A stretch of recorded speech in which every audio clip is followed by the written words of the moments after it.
vino a mí palabra de ¿quién? De Jehová diciendo: hijo de hombre o hijo de Adán, yo te he puesto por atalaya a la casa de Israel. Oirás pues mi palabra y los amonestarás. ¿De parte de quién? De Jehová. No es una amonestación al mundo, es una amonestación a Israel, al pueblo dedicado y consagrado de Dios, que según el contexto histórico de Ezequiel era un pueblo supremamente paganizado, supremamente desobediente, y que practicaba incluso hasta el espiritismo dentro del templo de Jehová. Así que el Señor, en su amor y su misericordia, todavía extiende el favor hacia su pueblo y le dice: ve y amonéstalos de mi parte. Cuando yo diga al impío, de cierto morirás, si tú no lo amonestas ni le hablas, para que el impío sea advertido de su mal camino, a fin de que viva, el impío morirá por su maldad.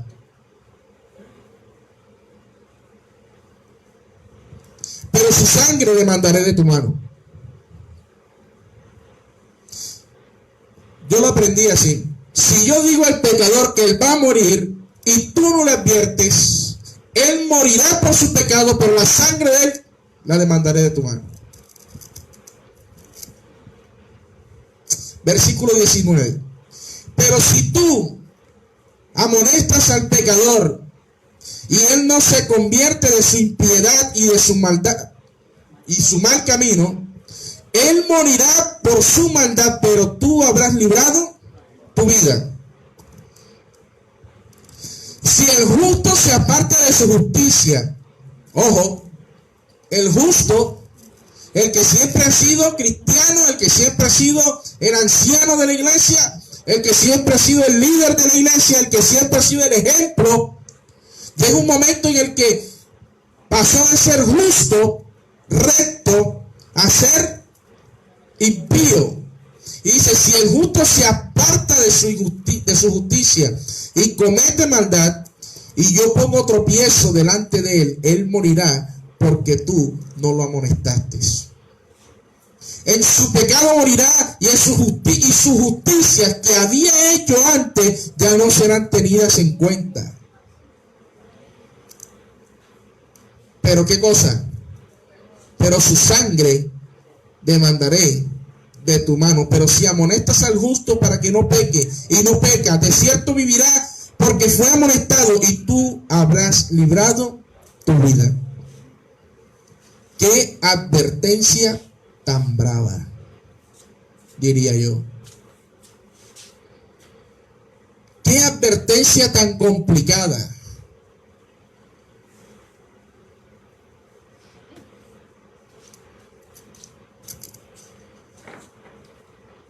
¿Qué es lo que pasa con nosotros cuando no advertimos al pecador que él va a morir? Pero yo no tengo culpa del pecado que otro comete. O si tengo culpa de que el otro cometa pecado. No tengo culpa. Yo no estoy obligando a nadie que cometa pecado. Pero ¿qué pasa? Que si nosotros tenemos el remedio, la cura para advertir al pecador, y no se la damos, es como si nosotros lo hubiésemos asesinado. ¿Me doy a entender? Por esa razón es que la sangre será demandada de nuestra mano. Si nosotros no le amonestamos, si la persona se arrepiente de su mal camino, habrá librado su vida y nosotros habremos librado la nuestra. Pero si la persona no se arrepiente, pero usted le amonestó, usted libró su vida, y esa es responsabilidad de él directamente con Dios. Pero usted tiene que ocuparse de librar su vida. ¿Cuántas opciones le está dando Dios al pecador en este texto? Le está dando muchas opciones. Muchas opciones. Vamos a ir ahí mismo a Jeremías, capítulo 31, que está antes.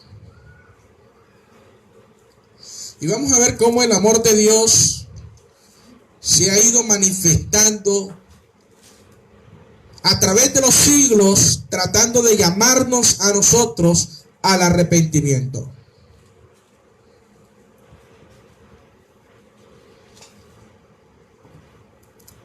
Así ha dicho Jehová. Jeremías 31:3. Dice la palabra del Señor. Jehová se manifestó hace ya mucho tiempo. ¿Hace cuánto? Mucho tiempo. Jeremías 31:3. Jehová se manifestó hace mucho tiempo. Yo no sé por qué cuando citan este texto, como que no le dan importancia a la primera parte del texto, sino que nada más toman la parte romántica, la parte bonita, la parte en la que Dios declara su amor. Esa es la parte que le gusta. A veces al ser humano le gusta el evangelio así, ese evangelio sabroso, en el que todo es bendición, en el que todo es prosperidad. El pecado, eso no es tan importante. Lo importante es el amor de Dios.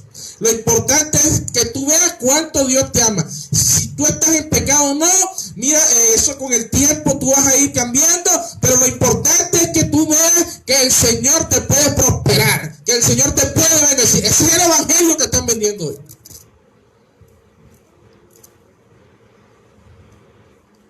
Incluso aquí en nuestra iglesia se está vendiendo ese evangelio. Y dice que Jehová se me manifestó ya hace mucho tiempo. Y cuando está hablando de mucho tiempo, está diciendo que el Señor ha estado insistiendo con el mismo asunto, pero nosotros no hemos sido obedientes. ¿Cuánto tiempo tiene el Señor luchando contigo? ¿Cuánto tiempo tiene el Señor tratando de ayudarte a dejar el pecado, la debilidad?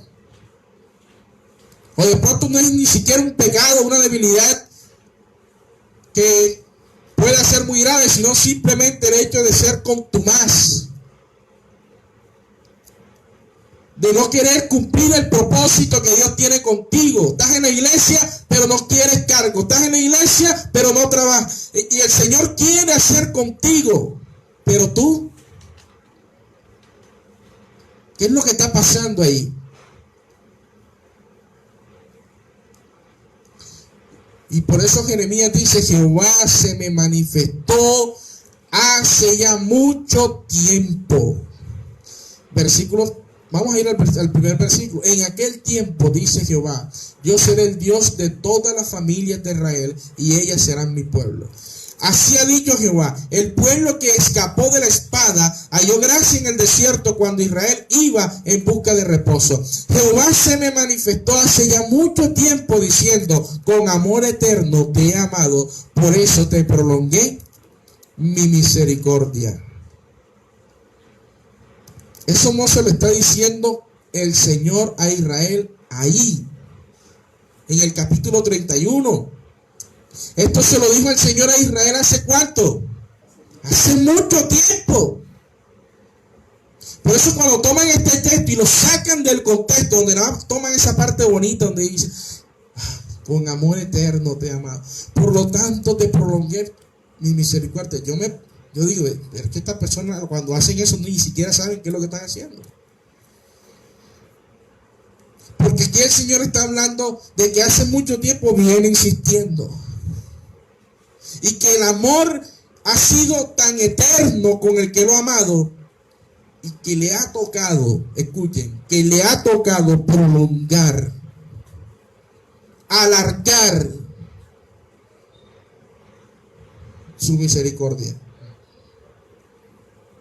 más allá de lo que hay. Justamente el Señor ha podido hacer. Así que este es un texto más que un texto romántico, un texto preocupante. Porque el Señor le ha tocado alargar, ir por nosotros, y nosotros no hemos obedecido.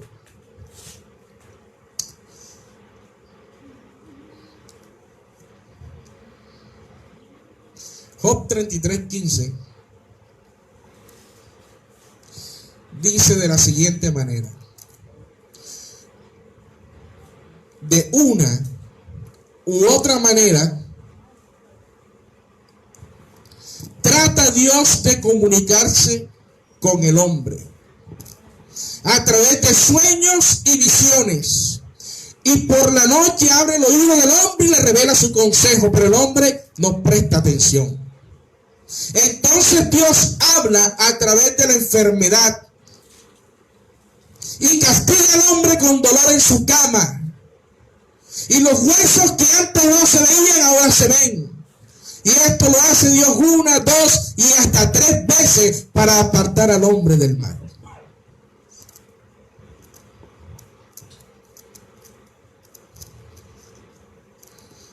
Y cuando el Señor llama,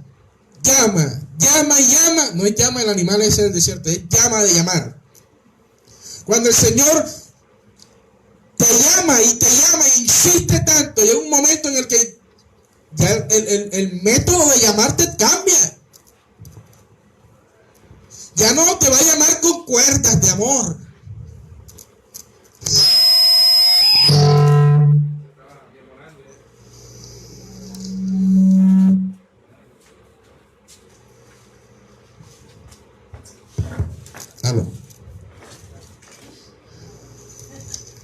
Llega un momento en el que ya el Señor cambia el método. Se ve obligado a que no obedeces. Así que voy a leer el texto textualmente. Este texto no lo está diciendo Job. Este texto lo está diciendo un tocayo mío. ¿Cierto? Job 33. Y era el más joven de los amigos de Job. Era el que menos experiencia tenía, pero al parecer era el que mejor conocía a Dios. Y Job 33, se levanta un joven que se llama Eliud. Y Eliud empieza a decir lo siguiente: ¿por qué contiendes contra él si él no da cuenta de ninguna de sus razones? ¿Por qué insistes en pelear con el Señor? ¿Por qué insistes en ir en contravía de lo que Él quiere? ¿Por qué hablas más de la cuenta? ¿Por qué discutes más de la cuenta? ¿Por qué preguntas más de la cuenta? Si Él no da cuenta de ninguna de sus razones, Él es Dios. Cuando Nabucodonosor, Dios se cansó de llamarlo con cuerditas de amor, con amor eterno, de haberle prolongado su misericordia. ¿Cuántas señales recibió Nabucodonosor de que Jehová era el Dios verdadero? En Daniel 1 vio a través del régimen de alimentación de ellos que ellos tenían la razón. En Daniel 2 el Señor le revela el sueño y la interpretación del sueño.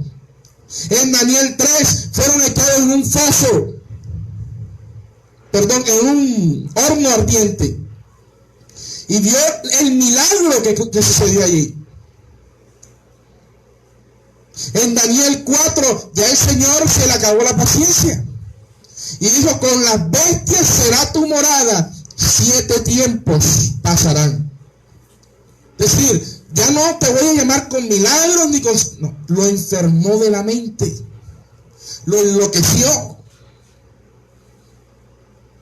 Y 7 años duró Nabucodonosor comiendo con las bestias del palacio, en el jardín del palacio. Y saben una cosa, a pesar de que los reyes cuando caían en esa condición se hacían vulnerables porque otro pretendía el trono, a pesar de eso, Dios mantuvo a Nabucodonosor vivo en medio de la prueba. Vivo. Y cuando se recuperó la razón y recuperó el trono también.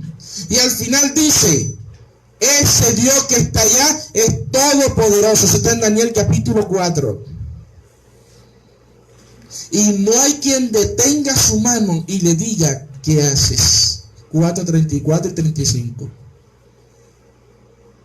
El Dios de Daniel es todo. No hay quien detenga su mano y discuta con él. Y Eliú le dice, ¿por qué contiendes contra él si él no da? Él no tiene por qué explicarte a ti. Aunque lo cierto es que Dios habla de una u otra manera, pero el hombre no entiende. Versículo 14. ¿El hombre no qué? No entiende.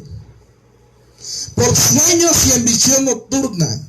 Cuando el sueño cae sobre los hombres, cuando duermen en su lecho, entonces se revela él al oído del hombre y le confirma su instrucción, para separar al hombre de su obra y apartar al varón de la soberbia, para librar su alma del sepulcro y la muerte, y su vida de perecer a espada. También en su cama es castigado el hombre con fuertes dolores en sus huesos. Entonces su vida aborrece el pan y su alma la comida suave. Su carne desfallece, desaparece a la vista y aparecen sus huesos que antes no se veían. Su alma se acerca al sepulcro y su vida a los que causan la muerte. Pero si el hombre tiene a su lado algún elocuente mediador, muy escogido para anunciarle su deber y decirle que Dios tiene de él, ¿qué cosa? Misericordia, que lo libra de descender a la muerte, al sepulcro, que hay redención para él, entonces será su carne más tierna que la de un niño y volverá a los días de su juventud. Hay poder en la palabra de Dios. ¿Qué tiene que pasar en nuestra vida hasta que escuchemos la voz de Dios?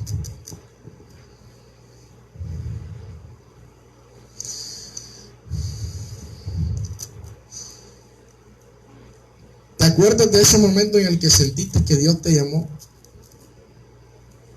Le hablo a los hermanos bautizados. ¿Cómo estaba tu vida en ese momento?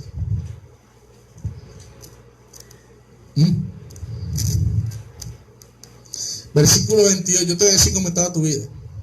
La Biblia te lo va a decir.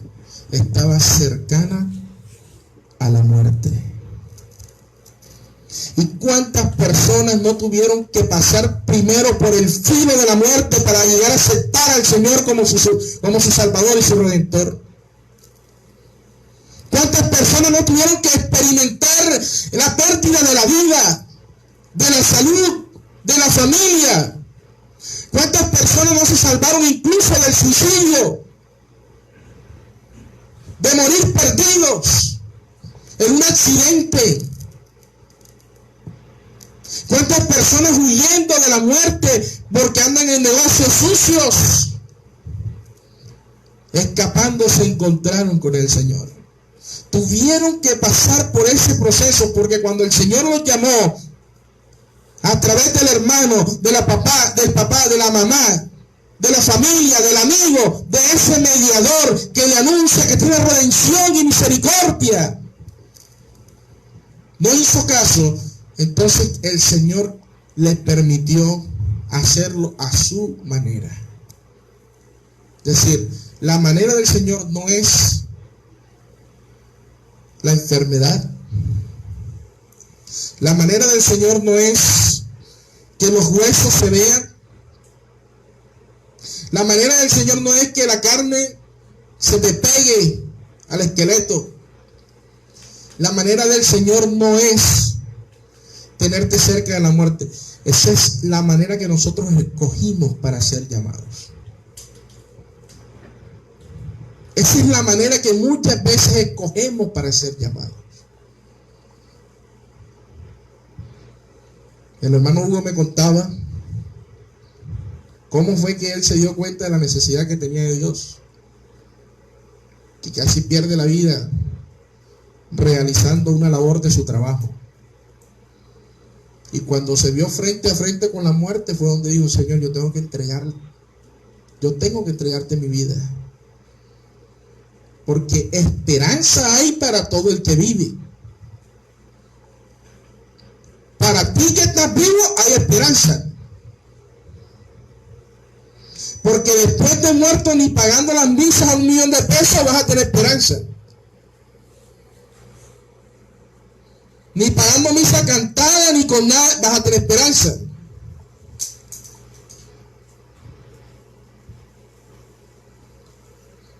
Ahora, yo creo que esto quedó claro hasta aquí, ¿verdad?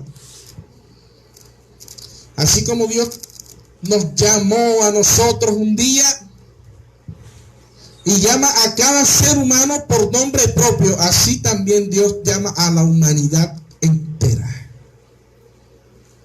a la humanidad completa.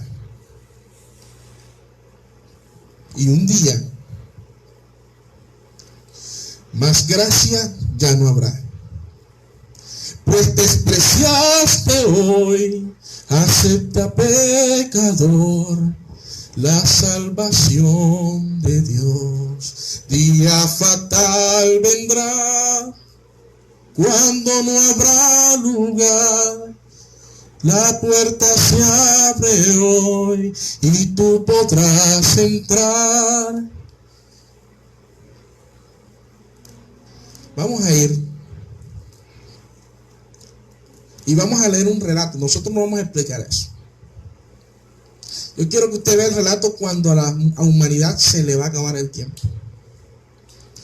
Cuando Dios llamó a la humanidad con lazos de amor en la cruz del Calvario.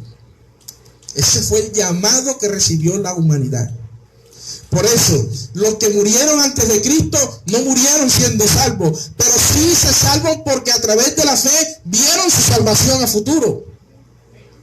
Pero nosotros hoy, para ser salvos, tenemos que mirar hacia dónde, hacia atrás, y mirar la cruz, y a través de ella somos salvos. O sea, el llamado que Dios le hizo a la humanidad de la antigüedad y del momento presente es la cruz.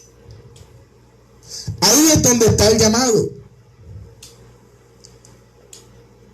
Lamentablemente,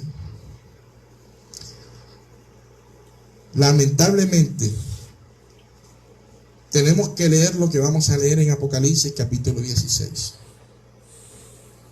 Este no es el método de Cristo. Dios no quiere que esto sea de esta manera.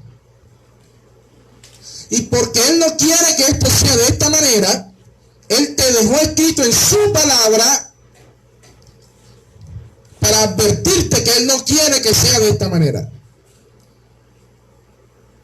Pero dado que el ser humano es desobediente por naturaleza, el Señor deja en su palabra para que esto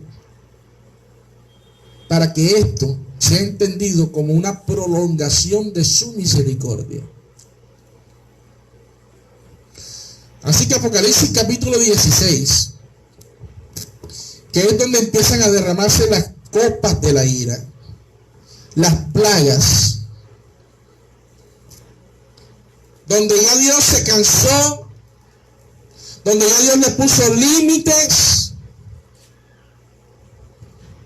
donde la raza humana va a tomar partido. Partido quiere decir unos a la izquierda y unos a la derecha. Donde ya el límite de la paciencia de Dios está rozando la superficie. Dice así: entonces oí desde el templo una gran voz que decía a los 7 ángeles: y derramad sobre la tierra las 7, ¿qué cosa? Copas. Miren, esas son las copas el fin de la paciencia.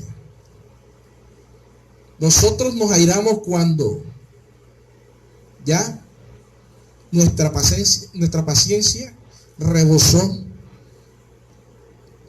el límite. No cuando está llena, sino cuando ya rebosa, se bota. Y dice, fue el primero y derramó su copa sobre la tierra. Y vino una úlcera maligna y pestilente sobre los hombres que tenían la marca de la bestia y que adoraron a la imagen. El segundo ángel derramó su copa sobre el mar y este se convirtió en sangre como de muerto. Y murió todo ser viviente en el mar. El tercer ángel derramó su copa sobre los ríos y sobre las fuentes de las aguas y se convirtieron en sangre. Y oí que el ángel de las aguas decía, justo eres tú, Señor, el que eres, el que eras y el santo, porque has juzgado estas cosas. Por cuanto derramaron la sangre de los santos y de los ¿qué? Y de los profetas. Tú también les has dado a beber sangre, pues se lo merecen. Al parecer la persecución a este punto ya había comenzado. También oía otro que desde el altar decía, ciertamente, Señor, Dios Todopoderoso, tus juicios son verdaderos y justos. El cuarto ángel derramó su copa sobre el sol. ¿Sobre qué? ¿Lo quieren más caliente? ¿Quieren más caliente? Bueno, vamos a ver qué pasa. Dice, al cual les fue permitido quemar a los hombres con fuego. Los hombres fueron quemados con el gran calor y en vez de arrepentirse y en vez de reconocer que están mal, blasfemaron a Dios. El ser humano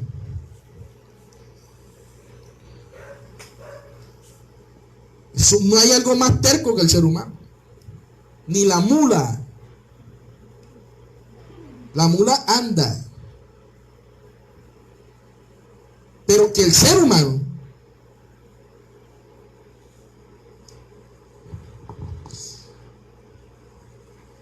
dice, los hombres fueron quemados con el gran calor y blasfemaron el nombre de Dios que tiene poder sobre estas plagas y no se arrepintieron para darle ¿qué cosa?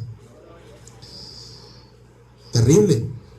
El quinto derramó su copa sobre el trono de la bestia y su reino se cubrió de tinieblas. La gente se mordía la lengua por causa del dolor y blasfemaron contra el Dios del cielo.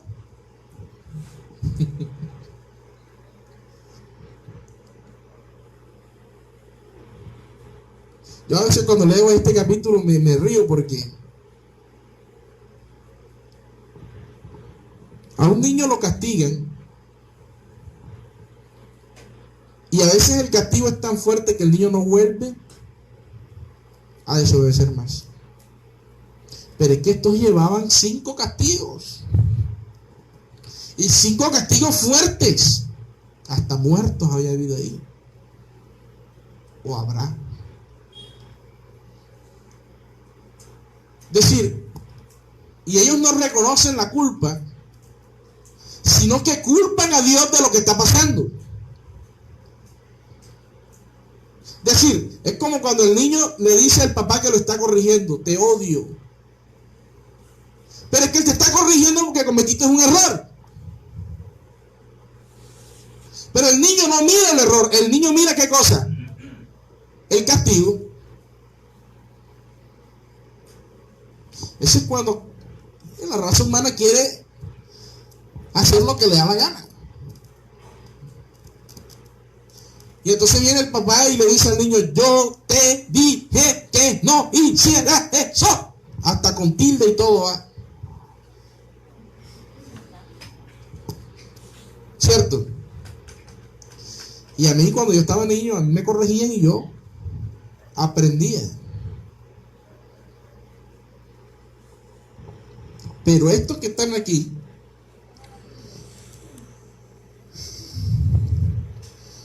el Señor teniendo paciencia, dice, su reino se cubrió y la gente se mordía la lengua por causa del dolor. Y blasfemaron contra el Dios del cielo, ahí sí no les dolía la lengua, por sus dolores y por sus úlceras, y no se arrepintieron de qué cosa.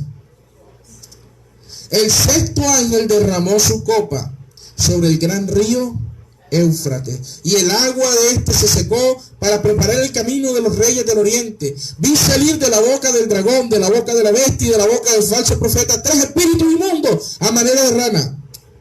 Son espíritus de demonios que hacen señales y van a los reyes de la tierra en todo el mundo para reunirnos para la batalla de aquel gran día de Dios Todopoderoso. Yo vengo como ladrón, es decir, la gente en algún momento, y esto va a pasar, se va a dar cuenta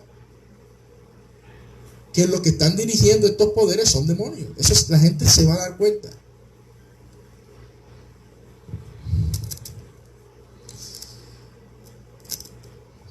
Pero cuando eso suceda,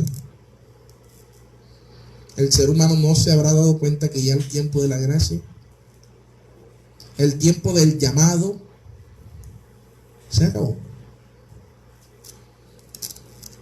Y dice, van los reyes de la tierra por todo el mundo. Bueno, el gran día todo por eso. Versículo 15, yo vengo como ladrón. Bienaventurado el que vela y guarda sus vestiduras, no sea que ande desnudo. ¿Y qué cosa? ¿Saben por qué ese versículo dice eso? Porque está hablando de los que quedaron dentro de la gracia y de los que quedaron fuera de la gracia. Bienaventurado el que quedó dentro de la gracia. ¿Se acuerdan del sumo sacerdote Josué? El de la visión de Zacarías que estudiamos esta semana, en la mañana. ¿Qué fue lo que le fue entregado a Josué en Zacarías 3? Unas vestiduras nuevas. Y cuando le fueron a entregar las vestiduras nuevas, le dijeron, tus pecados fueron perdonados. Es decir, las vestiduras son símbolo de que los pecados de estas personas que están vestidas han sido, ¿qué cosa? Perdonados. Pero hay otro grupo que está desnudo, por eso dice, bienaventurado el que vela y guarda sus vestiduras. Bienaventurado el que vela y guarda sus vestiduras, es decir, el que retuvo la gracia para él. Y dice, no sea que ande desnudo, y vean su vergüenza. Y los reunió en el lugar que en hebreo se llama Armagedón. Y el séptimo ángel derramó su copa por el aire y salió una gran voz del santuario del cielo desde el trono que decía como, hecho está.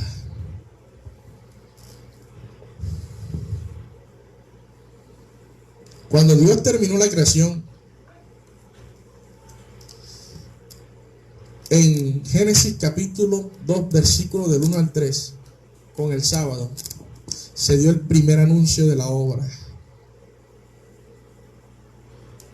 El primer anuncio de la obra fue que reposó Dios el séptimo día, lo bendijo y lo santificó, y vio Dios que todo, mirando hacia atrás, hacia la creación, que todo lo que había hecho era bueno en gran manera. Es decir, Dios anunció que era bueno. No hay más anuncios de Dios en el Antiguo Testamento. Cuando llegó Jesús y llegó a la cruz, después de 3 años y medio de ministerio, de llamar a la gente al arrepentimiento, al bautismo, a congregarse, a ser parte de su cuerpo espiritual que es la iglesia, el Señor en la cruz dio un anuncio. Y ese anuncio fue antes de él expirar su aliento. Y él dijo, consumado es. Es decir, lo que había que hacer para sustituir al hombre y que el hombre ya no tuviese que morir él por sus pecados, sino que la sustitución fuese una realidad. Lo que había que hacer fue decir, la gracia empieza.